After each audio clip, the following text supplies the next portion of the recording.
Bienvenue dans cette vidéo 4 de la partie financement et emprunt. Alors, pour bien comprendre les sources de financement, je vous invite à aller voir cette vidéo sur YouTube, donc qui s'intitule Comprendre le financement d'entreprise et qui est fait par Dessine-moi l'écho et qui est très bien faite, très bien expliquée. Donc je vous invite à aller la voir. Elle dure que quelques minutes. Alors, pour parler rapidement des différentes formes de financement que connaît l'entreprise, il y a l'autofinancement. Qu'est-ce que l'autofinancement? C'est l'argent que l'entreprise a. Donc, c'est par exemple, elle fait des bénéfices, elle va utiliser une partie de ses bénéfices pour se financer. L'avantage principal, c'est que ça n'a aucun coût pour l'entreprise. Par contre, l'inconvénient principal, c'est qu'il faut prendre sur les bénéfices, donc il faut avoir des bénéfices importants. Et souvent, il faut plusieurs années avant de pouvoir utiliser l'autofinancement pour financer donc ces investissements avec les bénéfices de l'entreprise, l'argent elle-même qu'elle a gagné. L'emprunt, donc l'emprunt bancaire, donc l'argent peut être disponible assez rapidement. En sachant que la banque demande souvent que l'entreprise a un apport, hein, il n'y a jamais 100% d'emprunt. Il faut faire un dossier, il faut montrer à la banque que l'on va pouvoir respecter ses engagements. Il va avoir un taux d'endettement qui va augmenter, donc l'entreprise souvent va être dépendante de son banquier. Euh, Souvent, il va falloir expliquer son projet, démontrer. Le banquier ne va pas toujours prêter l'argent comme ça. Il attend des garanties, il attend une explication claire quant au projet de financement et d'investissement.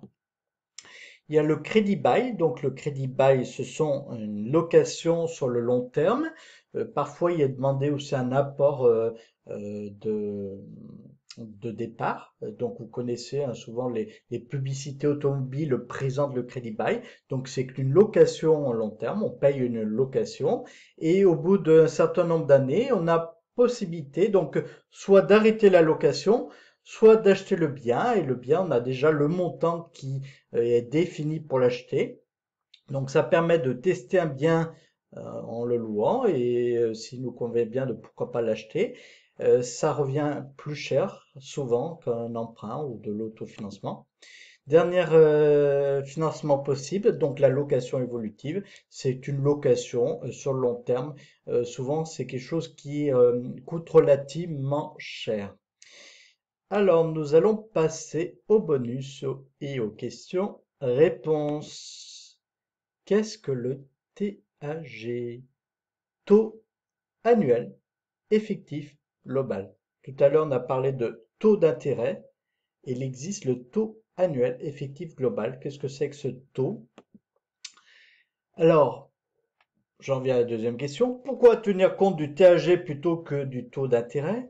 Le taux d'intérêt, c'est uniquement la rémunération de la banque. Le TAG, ça comprend le taux d'intérêt, ça comprend aussi le montant d'assurance que vous avez dû prendre pour financer votre prêt, et ça comprend aussi les frais de dossier. À savoir que les frais de dossier sont souvent importants, et donc quand on veut emprunter auprès d'une banque, si on veut comparer plusieurs banques concurrentes, il faut regarder le taux annuel effectif global. Vous regarderez les publicités pour les prêts, il y a toujours le taux d'intérêt et il y a le taux d'effectif global, annuel effectif global. Donc c'est celui-là qu'il faut tenir compte.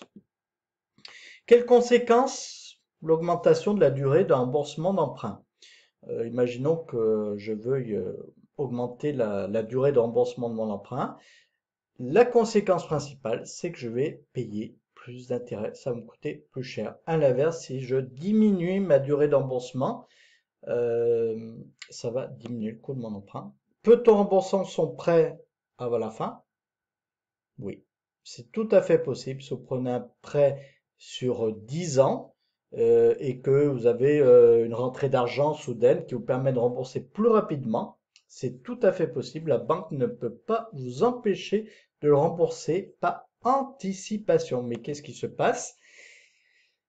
Très souvent, il y a une annuelle de clause annuelle remboursement anticipé, elle est prévue donc dans le contrat de prêt. Il faut bien la lire dès le départ. Elle peut être négociée, elle n'est pas imposée.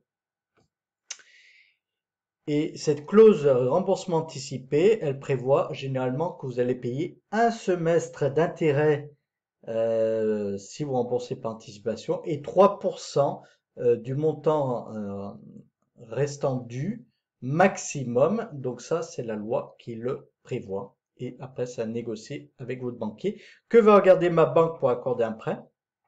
Elle va regarder votre capacité de remboursement, mais également votre patrimoine. Si jamais vous n'arrivez pas à rembourser votre prêt, qu'est-ce qui va permettre de rembourser votre prêt? Voilà, je vous remercie pour votre attention et à bientôt.